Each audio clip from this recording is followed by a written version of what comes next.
যুবকদের যৌবন হেফাজতের সমাধান কি, মানে হেফাজতের উপায় কি? যৌবন হেফাজত করা যুবকদের জন্য এটার মতো কঠিন আরেকটা কাজ আজকের যুগে আর নাই। নামাজ রোজা পড়া এত কঠিন না, এমনকি দায় রাখাও এত কঠিন না। যত কঠিন হলো যুবকদের জন্য যৌবনকে নষ্টামি, নোংরামি এবং জেনা ব্যভিচার থেকে বাঁচানোর মতো কঠিন এরকম আরেকটা। এটা যতটা কঠিন এরকম অন্য কোনটা কঠিন না। আর এই জন্যই নবী করিম সাল্লাল্লাহু আলাইহি ওয়াসাল্লাম বলেছেন, মাইয়াদমান লি মা বাইনা লিহিয়াইহি ওয়া মা বাইনা রিজলাইহি আদমান লাহুল জান্নাহ। যারা দুই ঠোঁটের মধ্যবর্তী অঙ্গ অর্থাৎ মুখ এটা, আর দুই পায়ের মধ্যবর্তী অঙ্গ অর্থাৎ লজ্জাস্থান,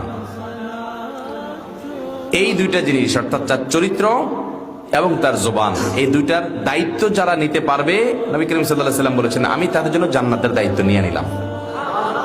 তুমি তোমার এই দুইটাকে কন্ট্রোল করো, জীবনে কখনো এগুলোতে কালিমা লাগতে দিও না, এগুলো দিয়ে কোনো পাপ অপরাধ করিও না, হারাম রিলেশন করিও না, কোনো মেয়ের সাথে অবৈধ বিবাহ বহির্ভূত সম্পর্ক, হারাম সম্পর্ক, রিলেশন যেটাকে তোমরা প্রেম বলো, এই জাতীয় সম্পর্ক করিও না। তাহলে নবী সাল্লাল্লাহু আলাইহি ওয়াসাল্লাম বলেছেন, আমি জান্নাতের দায়িত্ব নিয়ে নিলাম তোমার জন্য। যুবক ভাইয়েরা, উপায় কি? উপায় নাম্বার 1, হারামের পরিবেশ থেকে দূরে থাকতে হবে। এই জন্য অনেক স্যাক্রিফাইস করা লাগবে। যেই জায়গায় গেলে হারাম থেকে বাঁচতে পারি না, ওই জায়গায় ছেড়ে দিতে হবে।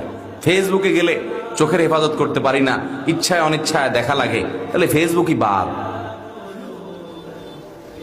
যে পেজ থেকে, যে আইডি থেকে এগুলো অনবরত আসে, এগুলো সব আনফলো। না, ফেসবুক বাদ দিয়ে থাকতে পারতেছি না, বহুত চেষ্টা করছি, আবার কদিন পরে ডাউনলোড হয়, তাহলে মোবাইলই বাদ, বাটন ফোনে চলে যেতে হবে। স্যাক্রিফাইস করবেন না আর শুধুমাত্র কিছু আমল করে জিকির আজকার করে জান্নাতে চলে যাবেন। জান্নাতে তো সস্তা না, আর মায়ের হাতের মোয়া না ভাই।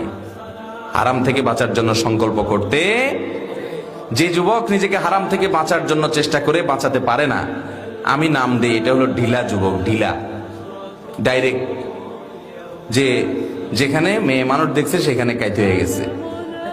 ভিডিও একটা দেখছে তো পাগলের মতো দেখা শুরু করছে ফেলফেল করে, এটা ডাইরেক্ট রুগীর মতো হয়ে গেছে।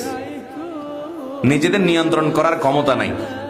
আর যে হারাম দেখলে নিজেকে সরায় রাখে, না আমি এদিকে দেখবো না, আমি এটা শুনবো না, আমি এই পথে যাব না, আমি হারাম কাজ করব না, সবাই করে আমি করব না, নিজেকে বাঁচায়, সংগ্রাম করে, এর মেরুদণ্ড আছে, এর ভিতরে নিয়ন্ত্রণ শক্তি আছে, কন্ট্রোলিং পাওয়ার আছে।